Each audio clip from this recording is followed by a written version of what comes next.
Are you truly in control of your life? Or has your smartphone quietly become your master? You wake up before your mind even forms a thought. Your thumb already scrolls. Notifications blink. Algorithms whisper your next move. You're not choosing, you're reacting. Nietzsche once said, "The individual has always struggled to keep from being overwhelmed by the tribe." But in the 21st century, the tribe has evolved. It's digital, invisible, omnipresent.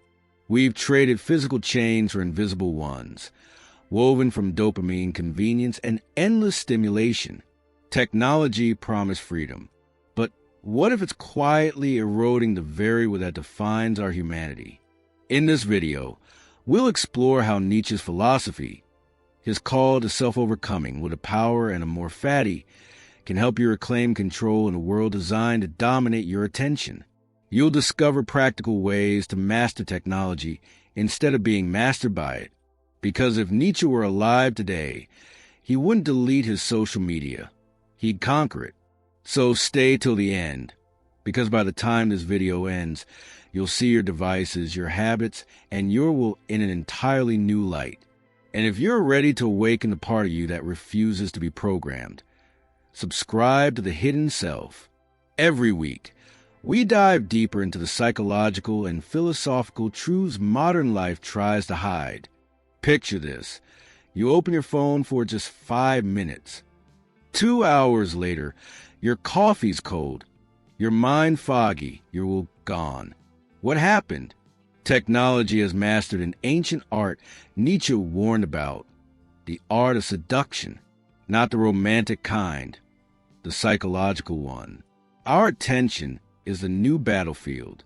Every notification, every like, every scroll is a microtransaction of your will. And each time you give in, your autonomy weakens, just a little.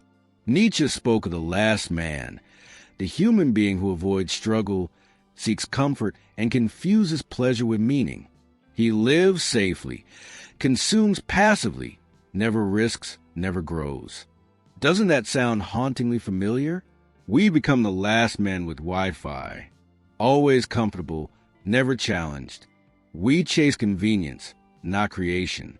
When Nietzsche said, "He who cannot command himself will obey," he foreshadowed our digital age. We don't need dictators anymore. We have dopamine, a perfectly engineered loop that trains us to obey invisible systems, feeds, trends, metrics. But here's the truth. The algorithm isn't evil. It's a mirror. It reflects the chaos of our desires, the shadow we refuse to face. Nietzsche believed that true strength is not found in avoidance, but in confrontation. So before we can reclaim our will, we must first see the illusion clearly. Technology doesn't control you. Your unconscious cravings do. Once you understand that, you stop being a victim and start becoming a master. Nietzsche once called philosophy a hammer, not to destroy, but to test which values still ring true. So let's use his hammer on modern technology. What happens when our will, our capacity to choose and create, collides with systems designed to predict us? Pause. We stop willing. We start scrolling. The will to power, Nietzsche's central idea, isn't about dominating others. It's about mastery over oneself.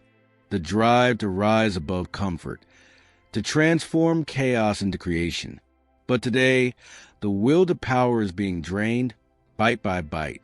We've outsourced our decisions to machines. Spotify picks our mood.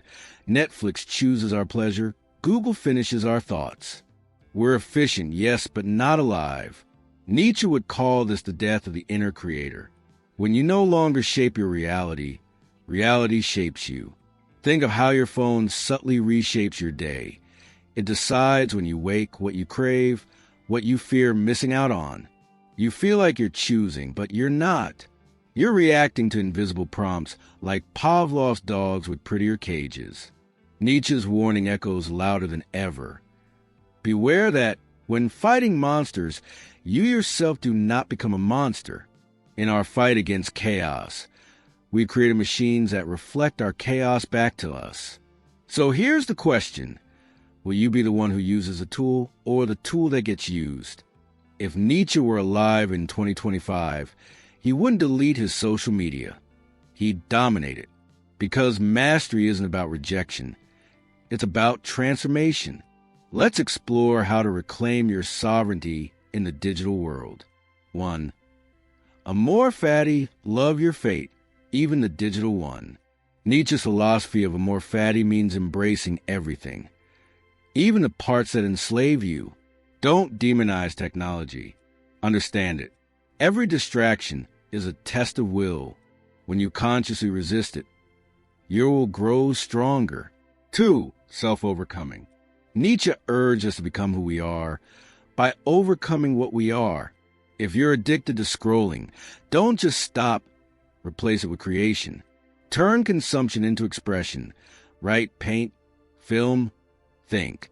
Technology can amplify weakness or strength, depending on who's holding the phone. 3. Eternal Recurrence. Ask yourself, if I had to live this moment eternally, would I still engage this way? Would you still doom scroll that feed? Would you still waste that hour? Nietzsche's thought experiment forces radical awareness. Every digital choice becomes sacred. You don't need to escape the digital world. You need to wake up within it. Technology isn't your enemy. It's your training ground. Every click is a choice. Every notification, a chance to practice command. Every urge to check your phone, an invitation to remember your power. So what does a Nietzschean digital life look like? It's not minimalist. It's meaningful. Here are practical ways to live this philosophy. Create before you consume. Before opening your phone, ask, what am I bringing into the world today? Digital detox, not escape, but ritual. Nietzsche valued solitude. Use it to rebuild focus. Turn off the noise. Walk without earbuds. Feel the silence that scares most people. Curate your inputs. Follow thinkers, not trenders. Feed your mind with content that challenges, not pacifies. Re-enchant reality. Nietzsche loved the idea of the Übermensch, the one who gives new meaning to life. In 2025, the Übermensch isn't in a cave. He's online but awake. He uses technology to express his will, not escape it. The future isn't about going offline. It's about going within. We don't need less tech. We need stronger souls. So what have we learned? That technology isn't the villain. Unconsciousness is. That Nietzsche's wisdom still cuts through the static of modern life.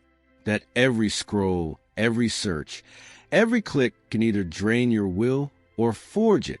The truth is, mastery begins where autopilot ends. When you stop reacting and start choosing, when you use technology to create instead of consume, when you turn distraction into discipline, you embody Nietzsche's highest ideal, the creator of values. The algorithm doesn't define you. Your will to power does. So next time your phone lights up, remember, that tiny glow is not a command. It's a challenge. Master your tools, and you master your destiny. Surrender to them, and you'll never know your true strength. If this video made you pause, even for a moment, then your awakening has already begun. Subscribe to The Hidden Self for more journeys into the dark corners of psychology and philosophy. Together, we'll continue uncovering the truth beneath comfort and the light hidden inside shadow.